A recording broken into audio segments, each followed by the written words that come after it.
Welcome to the Engaged by Design podcast. This is where we help you engage more learners more effectively. I'm your host today. I'm Dr. Michael Cottom, joined as always by my co-host, Dr. Vernon Smith. And welcome back to part 2 of our conversation with Kelvin Thompson. In this episode, we shift from strategy to practice, exploring human-centered teaching, faculty development, and how technology can amplify connection at scale. Let's get into it. You know, it's interesting because the faculty is a gatekeeper. You know, that notion that they keep the gate is keeping people out.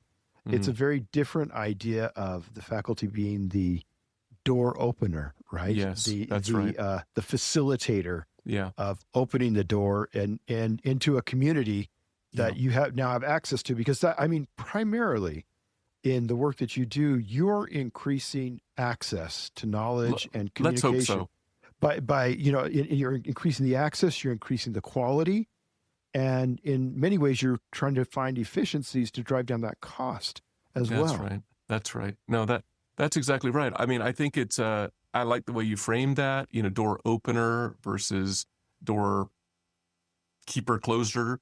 I think that's a microcosm of Michael Crow's often quoted line, right? Of stating this aspiration of ASU and of what he refers to as the New American University, right? That we want to be known for who we include, not who we exclude. I think the actual line has the two reversed, but I always like saying include first. We'd rather be known for who we include rather than who we exclude. And I think that same thing goes to that so-called gatekeeping function. What can I do how can I get you through this door? Right. Yeah. And invite you, right? To build a relationship with you, to share that with you and invite you to be part of that. And how does that change? If you have that perspective, how does it change how you teach, how you set up student services, how you set up all of the support systems? It seems to have a really deep impact on our institutions if you're thinking about how do I get people in and through, rather than how do I make sure I have the elites or if I'm keeping the gate. It changes just about everything in the institution. I sure hope so. Or it should. It should. It doesn't always, right? But it should. Yeah. I remember having conversations about how you needed gatekeeping courses or gatekeeping assessments. Yeah. Uh-huh. Yeah. Right? So because you only want the right people in. Yeah. Weed out courses. Weed out, yes. Yes, take a look to your left, take a look to your right. One of you will be gone. Yeah. And it's just, that is a very different mindset. I remember it used to be told, we give students the opportunity to succeed, right? Which is giving the opportunity is not the same thing as enabling and giving the tools to do it. It's very, very different in that aspect. As in your role, what are so I'm thinking you probably hear about the good times, because no institution is perfect. And believe me, I come from institutions that were not perfect. But one of the largest complaints from students in terms of their interaction is that connectivity and the responsiveness of, either systems or people or their faculty member in doing what they do in their work. So I'm not got the question yet, but as you work in helping faculty upskill and your staff in upskilling that student experience, what are some of the thoughts that, or assumptions that you have that you communicate about understanding and connecting with that student? Yeah, I mean, one,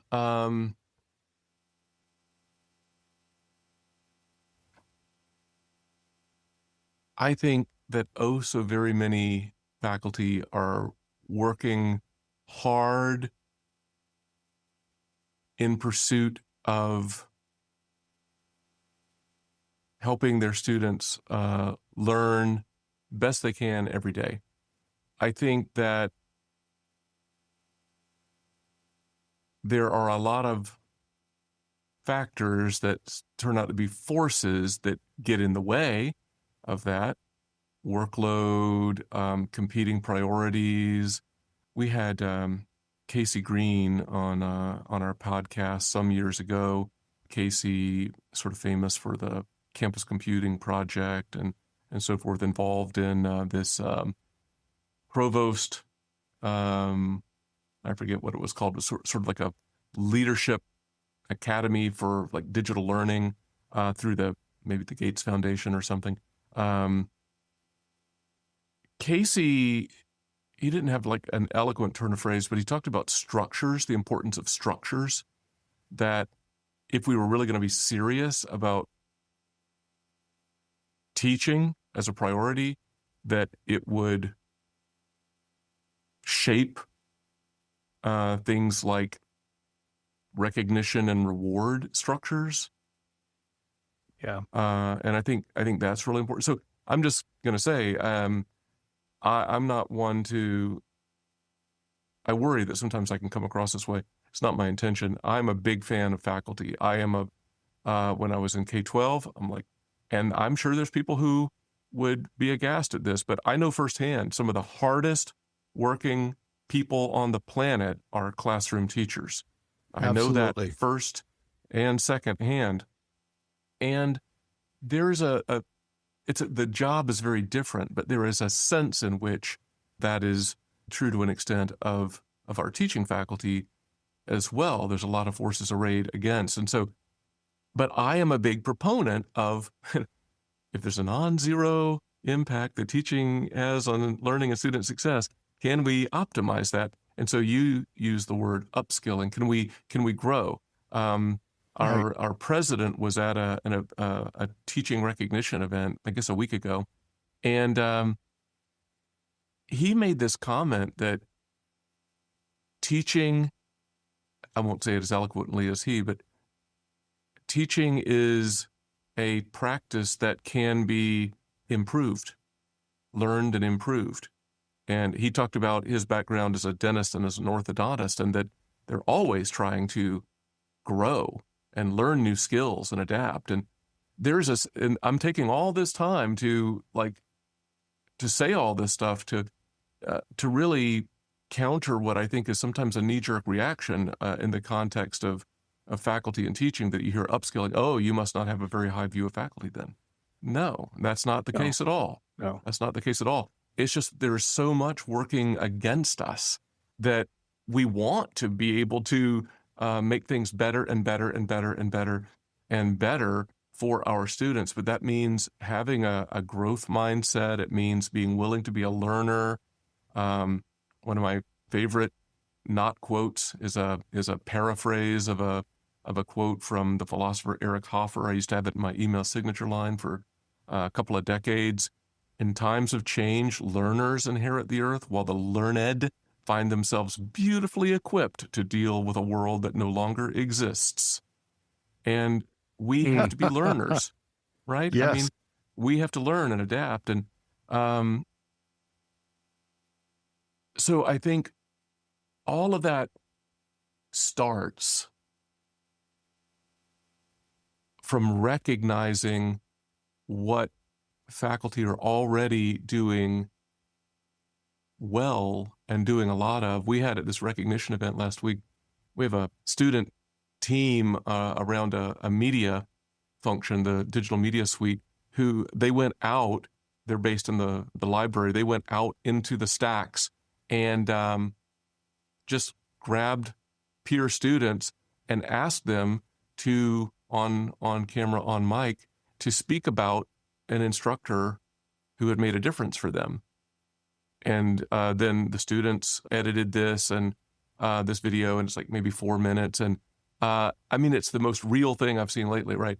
And I warned the faculty at this event that, I mean, like, this is not like this big professionally produced thing, and it's not going to be slick, and there's lots of vibes and so forth. I'll have to see if I can get a link and I'll send it to you. And sure enough, I mean, like, multiple students said, they used the word vibes. They're like, this one student said, oh, Dr. Smith, he's my dog, but it was the most genuine, real human thing. But if you listen beyond the ha ha ha, slang, whatever, pretty much everybody who was on camera was speaking to, I think, the experience of being seen by that instructor in some way.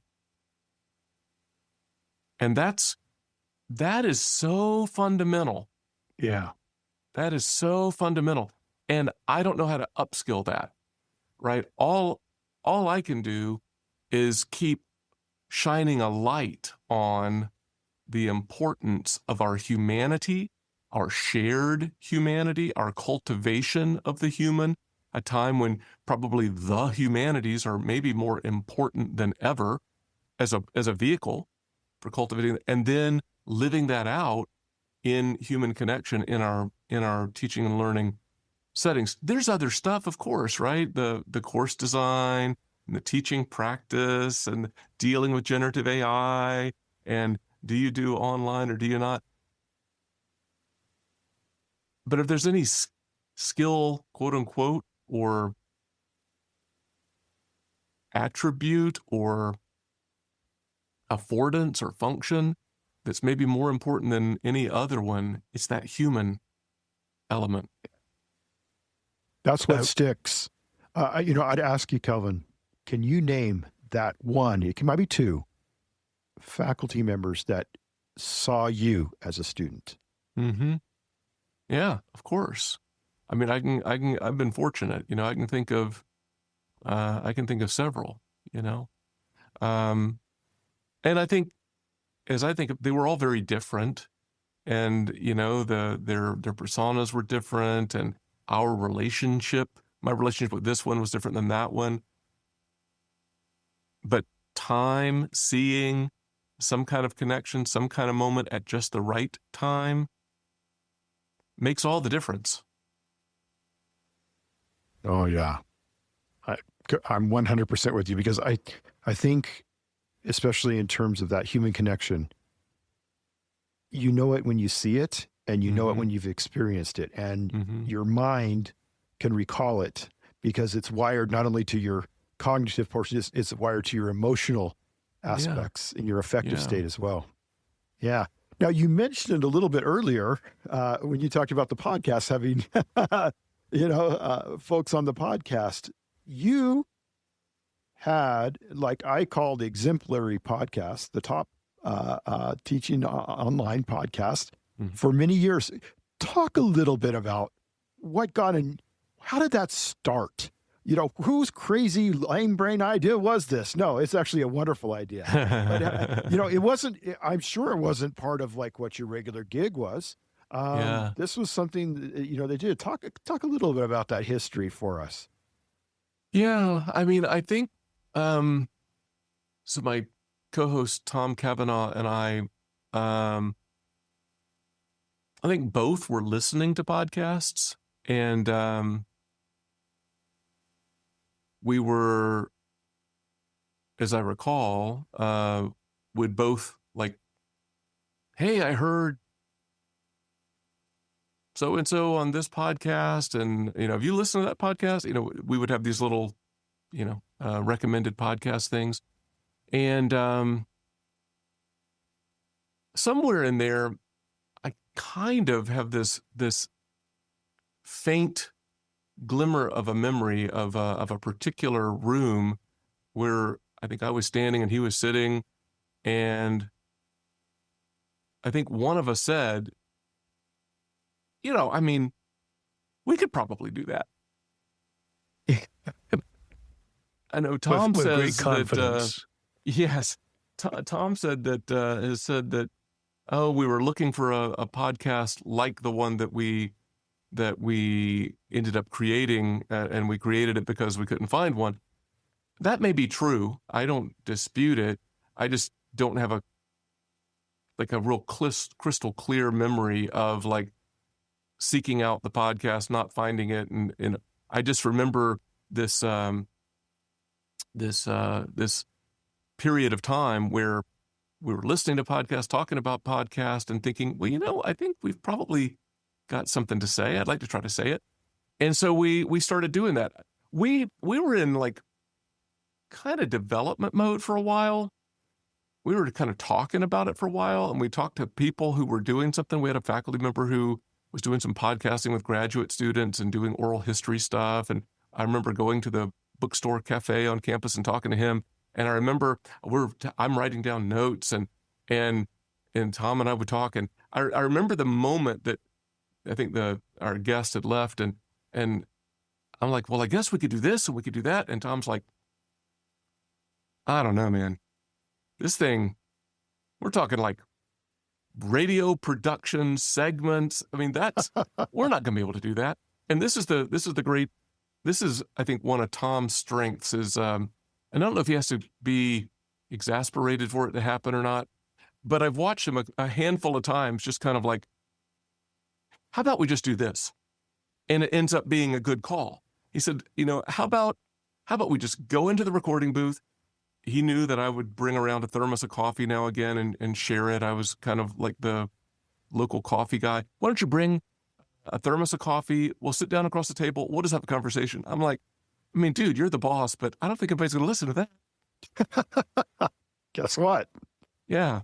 And I mean, we decided to try it, right? We just, we had our producer friend, Tim, he hit record, and we're sitting across the table from each other, and we felt our way through the first episode, and it was like, well, gosh, that actually kind of worked. I mean, our first episode is the first thing we ever did. There was never like no warm up. No. We hit record, we ended, and we're like, well, that felt like that might be something. And so we weren't sure, so we sent it around to a handful of people and like, would you listen to something like this? And so then we just sort of held on to it for like 10 and a half years. 10 and a half years, and many, many guests, many, many topics. Yeah. It was 200 episodes, right? Yeah. You finished up on 200. Yeah. Yeah. Mm-hmm. We were actually at the online learning conference in November when you were recording. It just came out not recently, but when you were recording that final podcast and reflecting on your journey there. What are some of the things that you learned along the way that really, you have many, many guests, and I'm sure there's lots of lessons, but, as you reflect about what you saw in terms of big trends or good thoughts that came out of those conversations? Yeah, I don't think we said this in the final episode, but I mean, picking up on what feels like to me a theme in this conversation today, and that rings true as I think about it back across those 200 episodes, is just how smart and multifaceted people in our community are. I mean, people know stuff and have learned stuff, whether the easy way or the hard way, I don't know. But I mean, we have wise colleagues, and it's just driven home to me again and again and again how, I mean, I guess it's probably why I enjoy, having conversation with people so much, right? That, I mean, people know stuff. And it's, I mean, there's moments I think I know stuff, right? And sometimes I do. Sometimes I don't. But I think it's a real pitfall to think that you've got all the answers or that there's only one way to do something. And I mean, having an appropriate amount of tentativeness, an appropriate amount of like, well, maybe, right? Maybe not. But being open to speak with other people and listen to them and what they have to say. The importance of that was really driven home to me. I mean, like month in and month out as we were doing that. And then, I mean, there's all kinds of things like I mentioned the Casey Green thing that, had me thinking about structures ever since. Lots of, just individual specific conversations about very specific topics. We had Michelle Pacansky-Brock on. I told this story in that final episode, right, that it was timing. Michelle's great anyway, and we've been talking about the human and the human element and human connection. And I mean, Michelle's been a walking billboard for humanizing online education for years. And so we had her on, and she was talking about humanizing.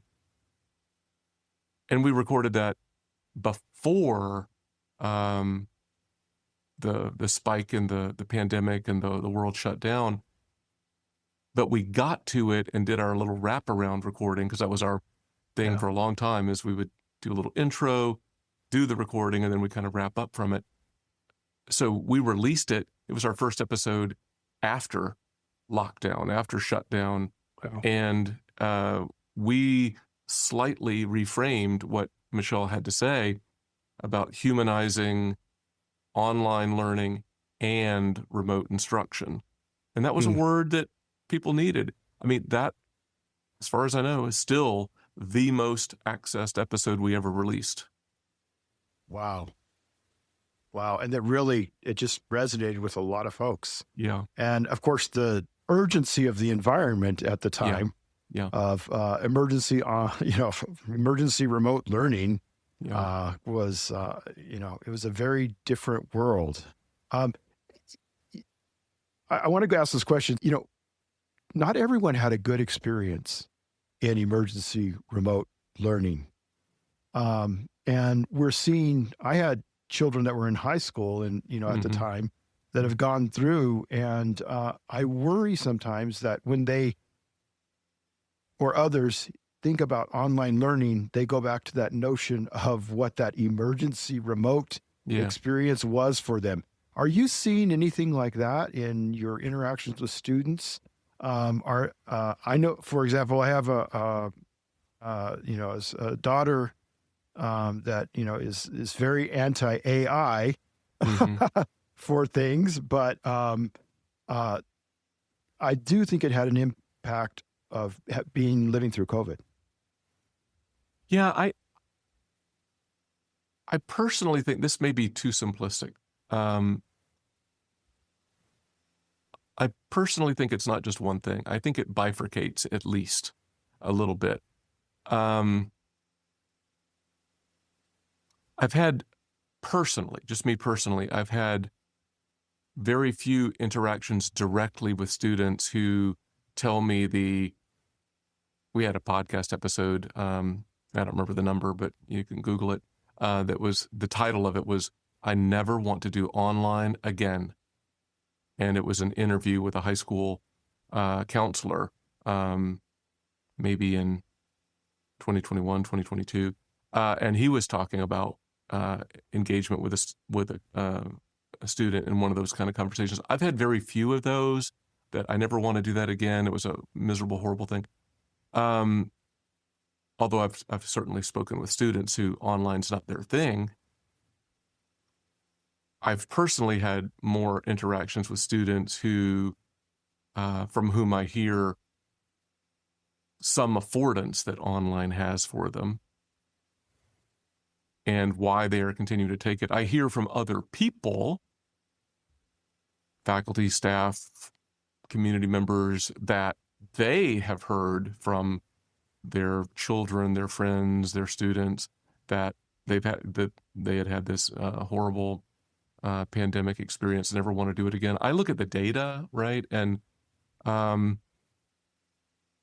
there's relatively few students who never take any online classes. And, and we've surveyed students. Right. There's a subset. This is the bug versus feature thing. Majority of respondents will say, I've chosen to take an online class because I had life obligations that would have conflicted with an in-person class. I call that a feature. A majority of respondents would say, I chose to take an online class because an in-person version would have conflicted with this other class that I needed to take. I would call that a feature. Yeah. A smaller set of respondents, but I think technically still a majority, said I chose to take an online class because I had no choice. Yes. There wasn't an in-person Choice without a choice. Yeah. And so, I call that a bug, right? And there's all kind of reasons that can happen within an institution. So that's the closest I've seen to it, to that dynamic. But hear me, I have no doubt that there were so many students who had so many horrible experiences with emergency ad hoc remote instruction. Again, everybody just doing the best that they could. Yeah. Right? Not beating up on anybody, just that was the circumstance. It was unfortunate. But I know there were bad things. And yet there are students who lived through that who are choosing at least, if for nothing else, the functional value of online course taking, let alone online degree enrollment. Yeah, I don't know if I ever answered your question, but I think those are some great insights, and I would echo what you're hearing and what you're seeing. It's very individual. For me, I think the difference probably was the teacher, the faculty member that was in that class, because that human connection covers up I'd say a multitude of sins, right? It glosses over the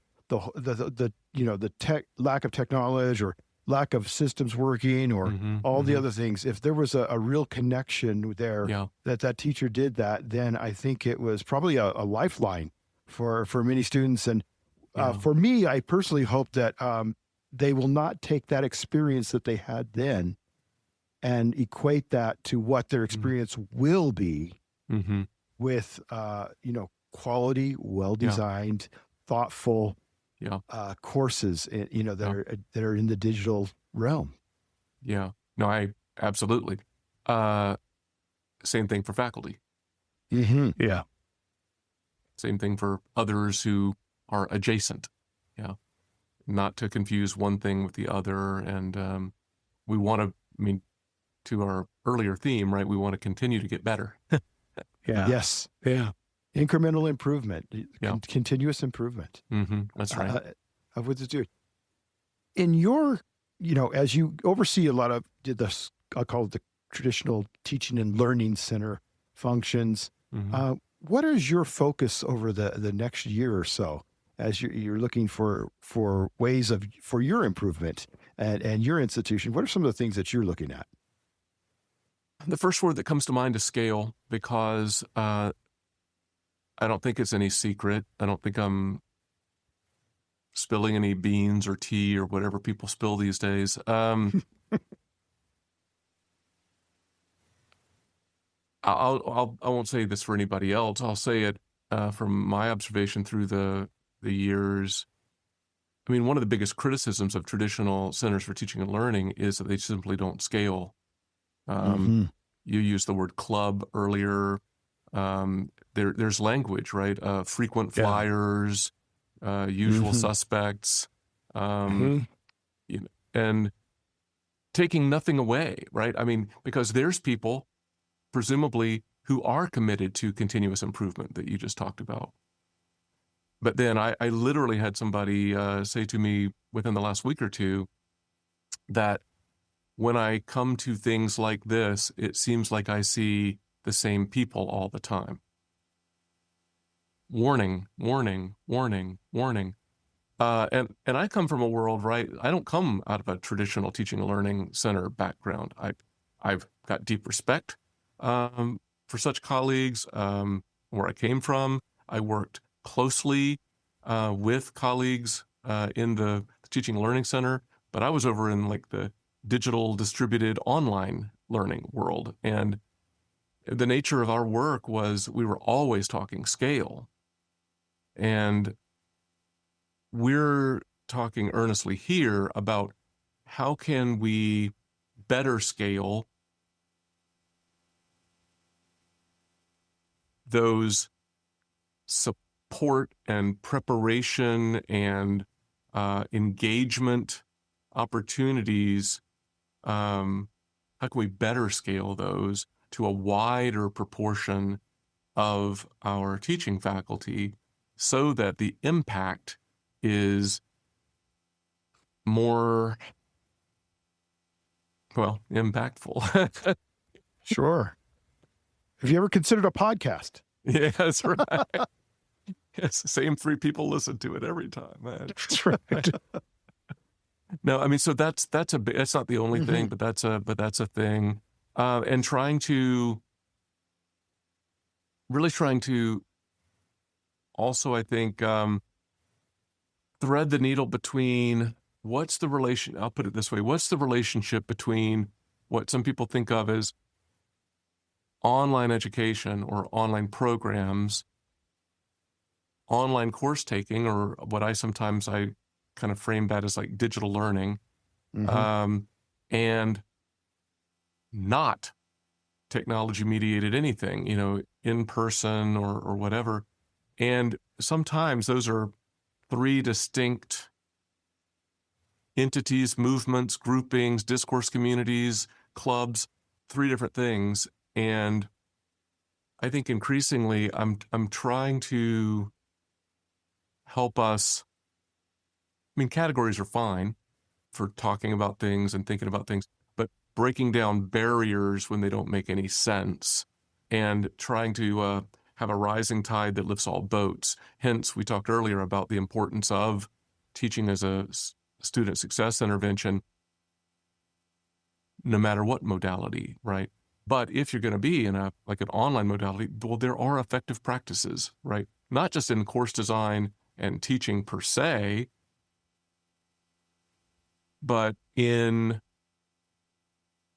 communication, expectations, clarity, consistency, but teaching practices in the sense of, don't screw it up, right? Like if it's an online class, you don't have your students come for some event or a test or a whatever, those kind of onlineness versus, there's a whole set of practices and works around doing online programs well, both from the design of the program, the nature of the classes, but also the supports. Like there's a colleague here at this institution who runs an online MBA program, and that's a tough space, right? Last count I saw, there's like 400 online MBAs in the U.S.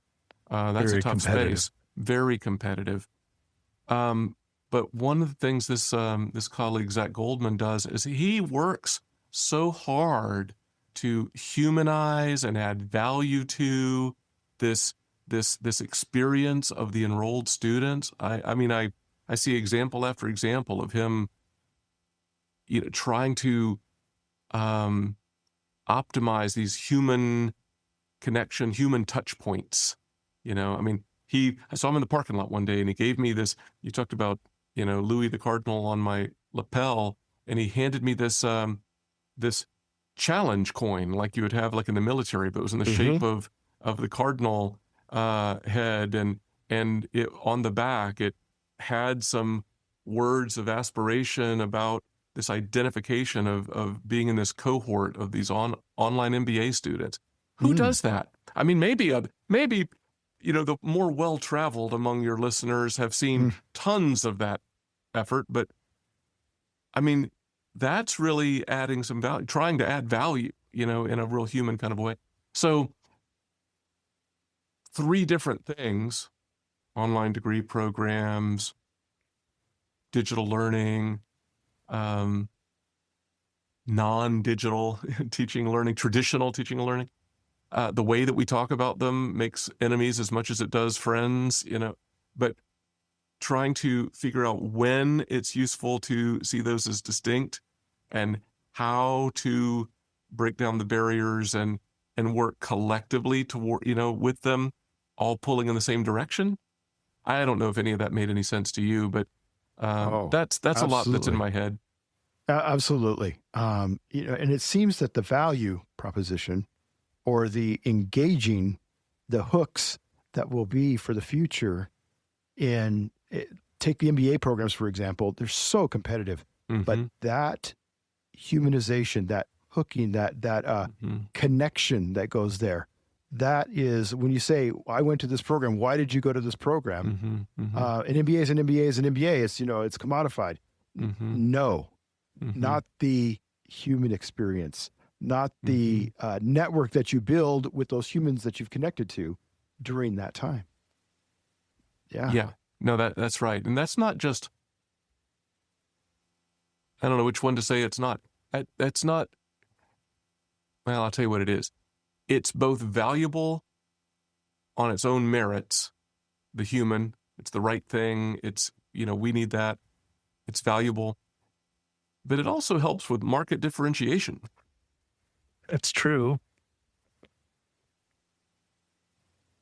Absolutely. If you have these choices of places to go, you're going to go to the University of Louisville and you're going to get this MBA out of the business school, but it's going to be an experience. And not only are you going to walk away with those experiences, you're going to walk away with connections and meaningful ways of, basically you're building a human capital, a human network that becomes from that. And that's, an amazing experience for the person that finds the right program.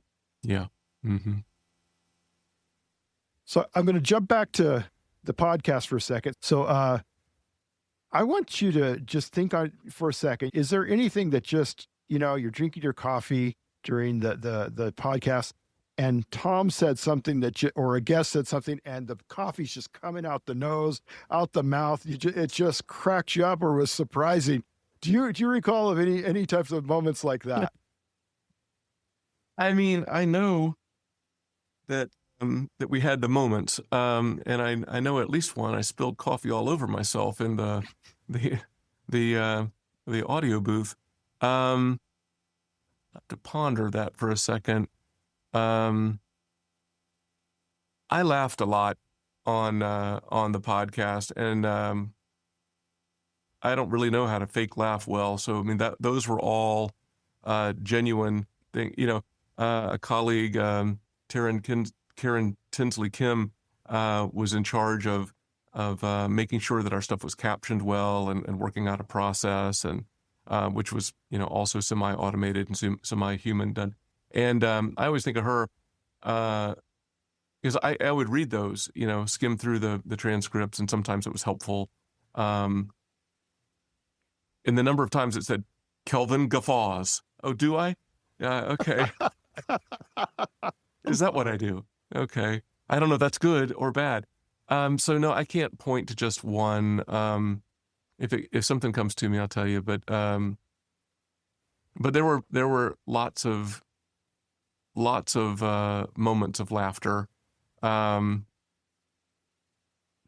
and at least one coffee spill incident that I can recall. Yeah, there's definitely. I mean, that's one of the things that I think when you listen to the top, the Teaching Online podcast, that top podcast, you sense the energy, you sense the enthusiasm, and the last thing is you say joy. Now it might be called guffaws, but there's absolutely joy in the conversation, and I think that's something that's marked from beginning to end in the podcast. Thank you for that. Yeah, I mean that rings true. But thank you. I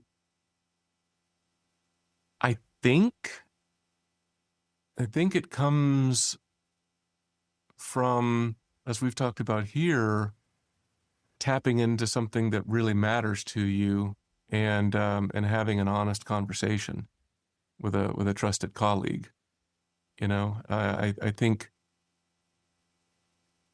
maybe that's an indicator, right? I mean, everybody's different, and not everybody's loud as I am, but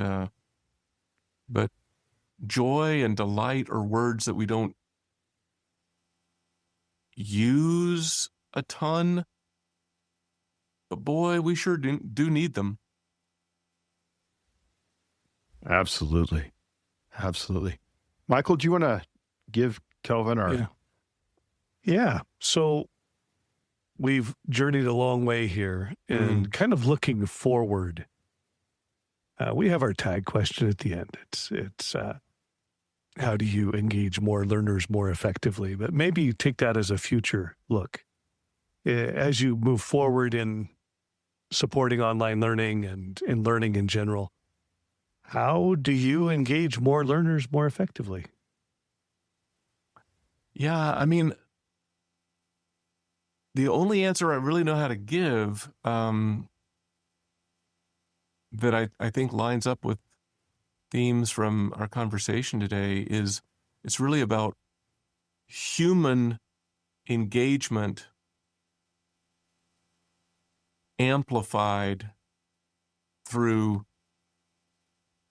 modern technology. I mean, I think that's going to vary over time what that technology is. I remember maybe it was either years and years ago, I was around two speakers around the same time, and they both had the name Alan. One was Alan Kay, and the other was Alan November. And I've always gotten confused about which one sourced this through, but that person, they were both he's, he said that technology amplifies the personal, right? And that something to that effect. And it's always stuck with me. And I think also he was talking about, the ability of, like when books were able to fit into a saddlebag. I mean, that was a thing, and then as technologies, like you think about a smartphone fitting into your pocket, or whatever. So there's that kind of a personalization, but riffing on that, I think it's got to be the human engagement, the human connection, but technology can really take that farther in terms of scale and reach and access, but it can also, if we do it right, it can take us deeper, right? We can connect in ways that we wouldn't have been able to otherwise. So I don't know. I think, Michael, that's the best I can do. Yeah, technology as an amplifier of the uniquely human. Yeah. Well, that's good. It's been the theme across so many of our guests in our conversations is that as the technology advances, as AI becomes your thought partner, the human is what we have to focus on. Not the replacement of, but the extension or augmentation of the humanity. Yep. Very good. Thank you for spending all this time with us today. And fielding some really hard questions. They were harder than I was like, oh, I probably shouldn't have asked him that. That was really hard. But you fielded them really, really well and really thoughtfully. I just, it's so nice talking to you because you get it. You understand it. You see it. It's just, it's amazing. That's kind. Yeah, it's been delightful speaking with both of you as well. It's been this whole theme, right? I mean, it's seeing and being seen. It's the importance of spending time with like-minded and like-hearted folks, which is not to be seen in opposition to the importance of spending time with folks who differ. Right. Yes. In terms of values or convictions or whatever. That's very important as well. Especially these days. Especially these days. That's right. Very good. At the time. This is awesome.